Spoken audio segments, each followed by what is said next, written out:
Bismillahirrahmanirrahim. Alhamdulillahi Rabbil Alamin. Wassalatu wassalamu ala syarfil anbiya'i wal mursalin. Nabiyina Muhammadin wa ala alihi wa sahbihi ajma'in. Assalamualaikum warahmatullahi wabarakatuh. So inshallah, adabul mata'allimin. Magagandang asal para sa mga nag-aaral ng kaalamang Islamiko. So mahalaga ito para maintindihan natin ba't ba tayo nag-aaral. Siyempre, kung gagawa lang din naman tayo ng mabuti, gawin na natin ng tama, inshallah. Kasi hindi pwede yung tao mag-iimbento ng sarili niyang paraan para gawin yung mga bagay-bagay. So mula rito, maintindihan natin yung kahalagahan ng bakas, ng kumbaga pagtahak sa bakas ng naunang henerasyon ng mga Muslim, kung paano sila nag-aral, paano sila natuto, paano nila sinabuhay yung pag-aaral o kaalaman na ito, at iba pa. So ngayon, inshallah, tiyatalakay pa rin natin sa sumunod na kabanata, Al-Ilmu fi Sigar, ang kainaman ng pag-aaral habang ang tao ay bata pa. Pero siyempre, kung yung tao may edad na nung siya ay nag-Muslim, o kaya may edad na siya nung siya ay nagbalik loob kay Allah, kumbaga, mainam din naman na magsimula siya kung kailan siya maaring magsimula. Mahalaga, hindi niya ito iaantala. Ang mahalaga, hindi niya ito mamaliitin. Isipin niya, saka na lang siya mag-aaral, bata pa siya. Saka na siya mag-aaral ng Islam kapag may edad na siya o iba pang mga kinukondisyon niya sa sarili niya. Mag-aral ang sino mang nagnanais na mag-aral sa pinakamaagang panahon, insyaallah. Waja'a fi wisaya Luqman al-Hakim annahu qala li ibnihi, ya bunay, ibtagil ilma sagiran, fa in ibtaga il-ilm yashukku alal kabir. So si Luqman, sa kanya pinangalan niya Surah Luqman, at itong mga ganito, mga athar, kumbaga, mga ano ito, mga nakukwento tungkol kay Luqman, kasi si Luqman, nababanggit siya sa Israeliyat. At isa ito sa mga kwento o anecdotes tungkol sa kanya. Sabi niya, o anak, hangarin mo ang pag-aaral habang ikaw ay bata pa. Dahil ang paghahangad ng kaalaman ay nagiging mahirap kapag ikaw ay matanda na, o nagiging mahirap para sa isang matanda na o may edad. Dahil nga nalalaman natin ang paghihirap na ito sa pag-aaral para sa matanda ay dulot ng marami na niyang pananagutan, marami na siyang iniisip, marami na siyang problema, at iba't iba pa. Pero yung bata, inshallah, kabaligtaran ng lahat ng ito. Yung bata walang pananagutan, yung bata, sariwa pa yung isip niya, inshallah. Kaya kung bata pa kayo, huwag niyong pahirapin yung buhay niyo sa pag-aaral, inshallah. Huwag niyong pasanin ng mundo. Itong kambal, parang pasanin lang daigdig palagi eh. May mga dapat i-priority, inshallah. Kung yung magulang niyo, ayaw nila sa inyong dalawa, ibayaan niyo sila. Gayun din, sinabi ni Abdullah, ni Abu Abdullah, naftawihi abyatan fi hadal ma'na minha qawluhu. So meron sinabi ang isa sa mga salaf, si Abu Abdullah, Naftawi pala yung apelyido yan, Naftawi. Sinabi niya, arani ansama ta'allamtu fil kabir. So nakikita daw niya ang kanyang sarili, na nakakalimutan niya ang kanyang mga napag-aralan nang siya ay tumanda na. At totoo nga ito. Yung tao, nakakalimot. Kaya nga marapat tuloy-tuloy ang pag-aaral ng tao. Hindi lang upang pag-aralan yung mga bagong dapat pag-aralan, bagkus ay upang maalala yung mga dati nang napag-aralan, para mag-review, para hindi siya makalimot.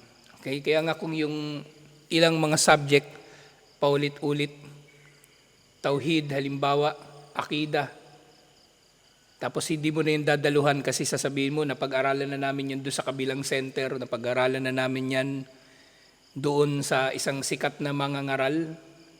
Bakit ako uupo dyan kay Mujahid? Tarantadong yan. Galit sa pusa. So, hindi pwedeng kakatwiran ng tao. Ang pag-aaral, hindi lamang para kumuha ng bagong kaalaman. Ang pag-aaral ay para mag-review. Kumbaga, balik-aralan yung kanyang mga natutunan para hindi ito makakalimutan. Kung nakalimutan man niya, hindi maalala niya, inshallah. Kasi yung totoo yung yung nakakalimutan ng tao, yung kanyang mga napag-aralan. Lahat tayo nakakalimot ng ating mga napag-aralan. Kung si Propeta Muhammad sallallahu alaihi wasallam, di ba? Once a year, dumarating sa kanya si Jibril alayhis salam tuwing Ramadan para i-review ang Quran, na anumang bahagi ng Quran na naipahayag sa kanya. At 2 beses bago siya mamatay. Paano pa kaya tayo? So dapat ganun din tayo. Inshallah, nagre-review. So nakita niya raw ang kanyang sarili na nakakalimot sa kanyang napag-aralan, sa kanyang pagtanda. Walastu binasin ma ta'allamtu fi sigar.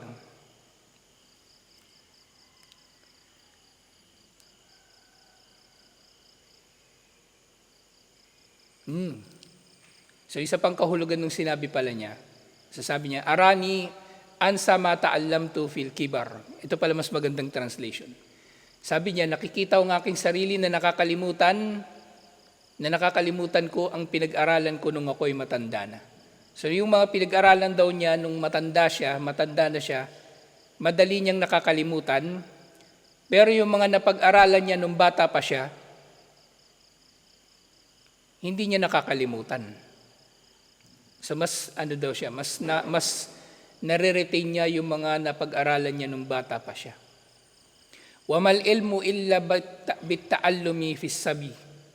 At ang kaalaman ay hindi hihigit pa sa pag-aaral habang ang tao ay bata pa. So habang bata pa siya, mainam na mag-aral siya. Kung di siya nakapag-aral nung bata pa siya, simulan niya ngayon kung kailan niya naalala ang mag-aral. Kasi yun na yung panahon na natitirang panahon niya na kung kailan siya pinakabata. Yung panahon ngayon, hindi yung bukas, hindi sa susunod na araw. So simulan niya, inshallah.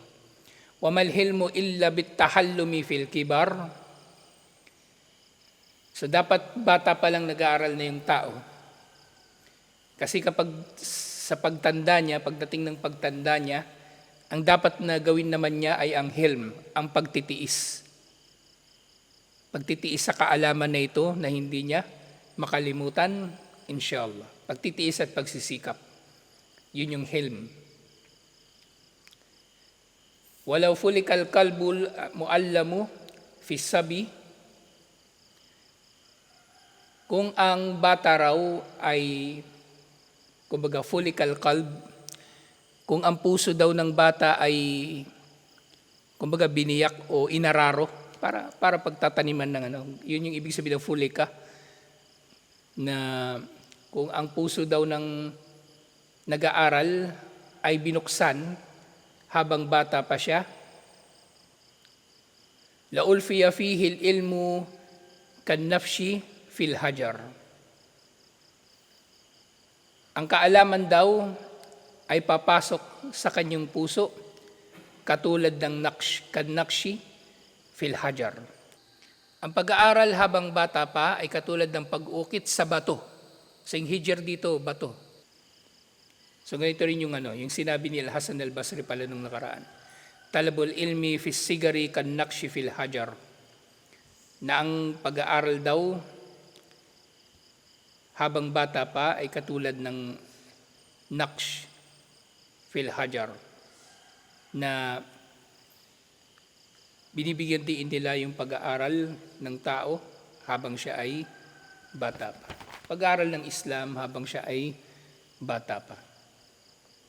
Gayun din, iniulat mula kay Zarnuji na sinabi niya, Bikadril kiddi tu'ta matarum faman ramal mani Faman ramal mina laylan yakum. Wa ayyamul hadaa fagtanimha ala innal hadaata la tadum. So sino man daw na magsisikap ay ibibigay ang kanyang hinahangad.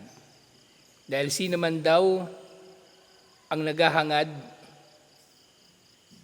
ng anumang bagay ay pagsusumikapan niya ito kahit sa gabi.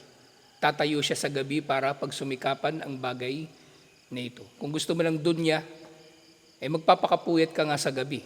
Buklat ka ng buklat ng libro ng kupar sa gabi para mag-aral, para maging honor ka. Tapos pagpadyar, tulog ka. Yun ay makukuha mo talaga. Pero yung tao na naghahangad ng kaalaman sa Islam, ganun din, pareho. Kung gusto niya ng paraiso, gigising din siya sa gabi para rito, inshallah. Ngayon, parang tinutukoy niya dito, yung tao na naghahangad ng anuman, pagsusumikapan niya ito kahit sa gabi, at lalo na sa araw, mas marapat niya ito na pagsumikapan. Dahil ang hadaa, kumbaga yung kakayanan ng tao na magsumikap ay hindi mananatili.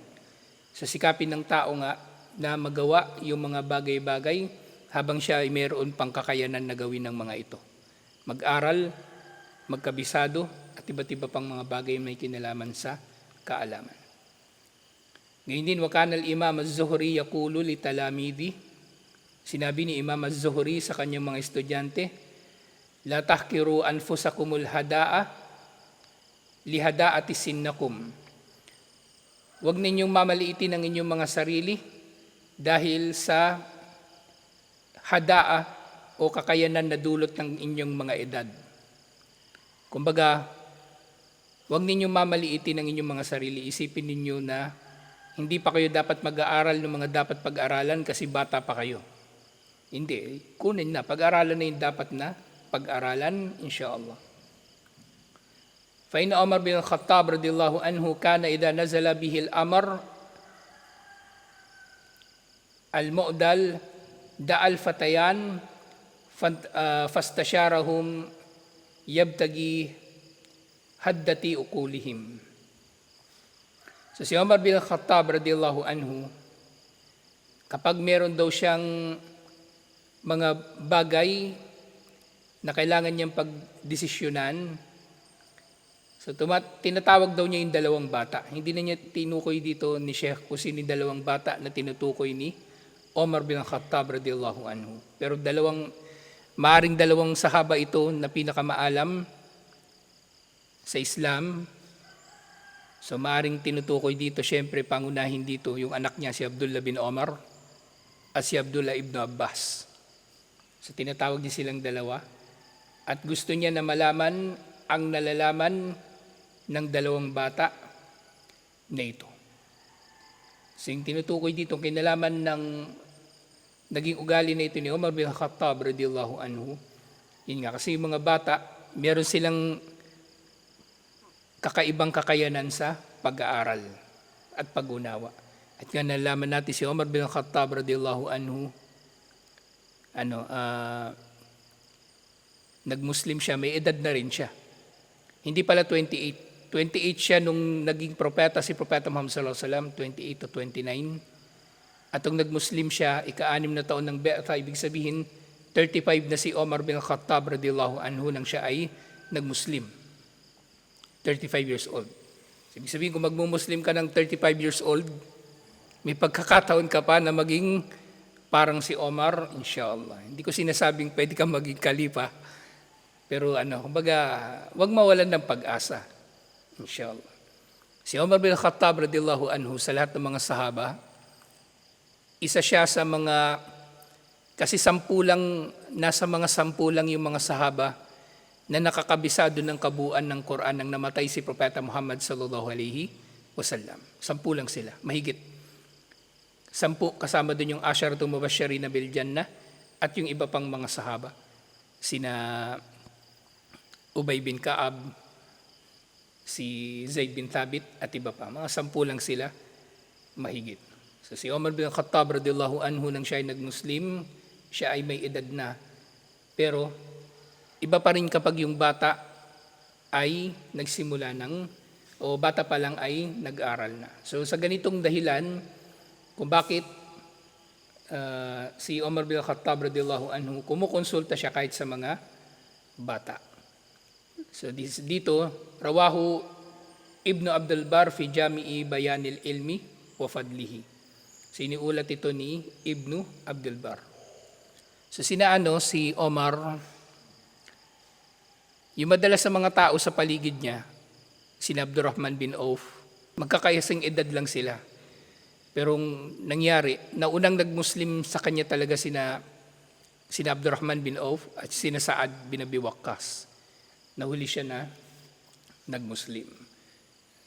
Kaya kumbaga, si Omar bin Khattab radhiyallahu anhu kaya naging mainam din yung kanyang pamumuno. Pinaligiran niya yung sarili niya ng mahuhusay. Pinaligiran niya yung sarili niya ng matatalino. At ito yung pinakamagandang magagawa ng sino mang pinuno. Yung pinuno, hindi niya kailangan maging pinakamagaling. Ang kailangan niya, paligiran niya yung sarili niya ng magagaling. Basta mahalaga sa pinuno, magaling siya sa isang bagay, sa pamumuno. Kumbaga, marunong siyang makisama sa tao, pinakamahalagang skill. Ngayon sa iba pa mga bagay, matuto siyang kumbaga na kumilala kung sino yung ilalagay niya sa paligid niya bilang kanyang mga tagapayo, inshallah. So ganun si Abu Bakar, si Omar, si Uthman. Pero panahon nga ni Uthman, naubos na halos yung mga sahaba. Kaya napilitan siya ni mga kamag-anak na lang niya yung mailalagay sa posisyon ng pagiging kalifa. Pero sa totoo niyan, yung katulad ng binabanggit natin, naging makatarungan si Uthman kung tutuusin. Kasi kahit yung mga kamag-anak niya, pinaparusahan niya kapag nagkakasala. So halimbawa nga niyan si Al-Walid bin Uqba, na stepbrother niya, pinalatigo pa niya dahil alam niya na lasinggero. So ito yung mainam na ugali ng pinuno, inshallah. Rawal Bukhari ta'likan an Omar bin Khattab radhiyallahu anhu, sumuli tungkol kay Omar bin Khattab radhiyallahu anhu, iniulat ito ni Imam al-Bukhari pero bilang ta'lik, bilang kanyang komento o paliwanag. So sinabi raw ni Omar bin Khattab radhiyallahu anhu, tafakkahu qabla an tusawwadu. So sabi niya, mag-aral kayo bago pa man kayo maging mga pinuno. So yung paliwanag dito, kablaan tasiru sadatun. Bago pa kayo maging pinuno, mag-aral daw kayo. So mag-aral kayo bago pa kayo maging mga pinuno. Ay tafakkahu wa antum sigarun qabla an tasiru sadatan fatamna akumul anfatu anil akhdi amman huwa dunakum.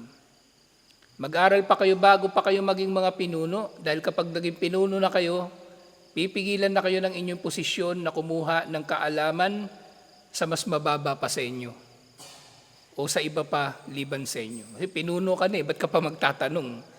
May taong ganun Ba't pa siya kukonsulta?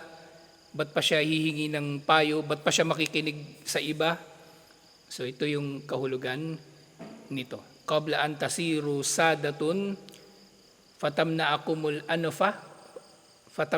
anfatu anil aqdi amman huwa dunakum fayakirru juhalan. Inshallah. So mag-aral kayo bago pa kayo maging mga pinuno dahil ang pagiging pinuno ay pipigil sa inyo na kumuha ng kaalaman sa iba paliban sa inyo. Pero maaari rin mga hulugan ito na mas mababa pa sa inyo. Kasi kapag sinabing dunakum, pwedeng sa English, pagkatapos ninyo. Di ba halimbawa sa doon sa Omar series, may mga eksena doon, di ba naglalakad si Omar, tapos may mga kasama siya. Tapos sasabihin niya dunakum, ibig sabihin sa English, after you. Kumbaga, mauna kayo dito. So, dunakum dito, maaaring mga hulugan, hindi lang ibang tao, kundi pati yung mas mababa sa kanya bilang pinuno. At dahil dito mananatili kayong mga mangmang. So bago pa man kayo maging mga pinuno, pag-aralan na ninyo, lalong-lalo ng relihiyon na ito, inshallah. Pero syempre ganun din. Paano naging pinuno ka na tapos hindi ka pa nakakapag-aral? Di pareho lang, mag-aral ka pa rin. Mag-aral, o hindi natin sinasabing huli na ang lahat. Di ba? Baka sabihin nung kaaway ni Manong, hindi ka pala pwede pinuno kasi hindi ka pa nakapag-aral bago pa naging pinuno. Hindi, kung pinuno ka na, pwede pa naman mag-aral, walang problema, inshallah. Ang problema, yung ayaw mag-aral. Yun ang problema. Wakada fassarahu Abu Ubaid al-Harawi. So naiulat niya, la syakka anna lit ta'allumi fi sigari akibatahu fil kibari. Walang duda na ang pag-aaral ng tao na sinisimulan niya habang siya ay bata pa ay mayroong resulta sa kanyang pagtanda. Mayroong benepisyo, mayroong pakinabang. Pero nga, katulad ng paulit-ulit natin binabanggit, hindi pa huli ang lahat. Okay, sinasabi natin dito, pinag-aaralan natin dito yung pag-aaral habang bata pa. Pero kung matanda ka na, hindi pa rin huli ang lahat. Maaring kung late ka na nag-Muslim o kaya hindi ka na nakapag-aral noon, pwede pa rin mag-aral ngayon, inshallah. Actually, meron nga ditong chapter nga, susunod na natin ito, inshallah, pag matapos natin ito. Yun nga, at ta'allumu fil kibar, ang pag-aaral sa katandaan. Nilecture ko nga ito dati. Naalala mo isa sa si Ibn Abbas. Nilecture ko pa itong libro na ito. Kaya magandang mabalikan ito, inshallah. So sinabi rin niya, qalu man allama ibnahu sagiran qarrat aynahu kabiran. Sino man daw na turuan niya ang kanyang mga anak habang bata pa ang mga ito, ay malulugod ang kanyang mga mata kapag tumanda na ang mga ito. So dapat yung magulang, tinuturuan niya yung mga anak niya habang bata pa. Nang sa gayon kapag tumanda na yung mga anak din niya, ay kalulugdan niya ang mga ito. Ibig sabihin, hindi magiging sakit ng ulo para sa kanya, inshallah. Ngayon kung wala kayong magulang, kayo na yung magsikap din na mag-aral, inshallah. Pahalagahan natin ang kaalaman ng pag-aaral, katulad na kung paano ito pinahalagahan ng naunang henerasyon ng mga Muslim. Alhamdulillah. So tutuloy natin inshallah. Assalamualaikum warahmatullahi wabarakatuh.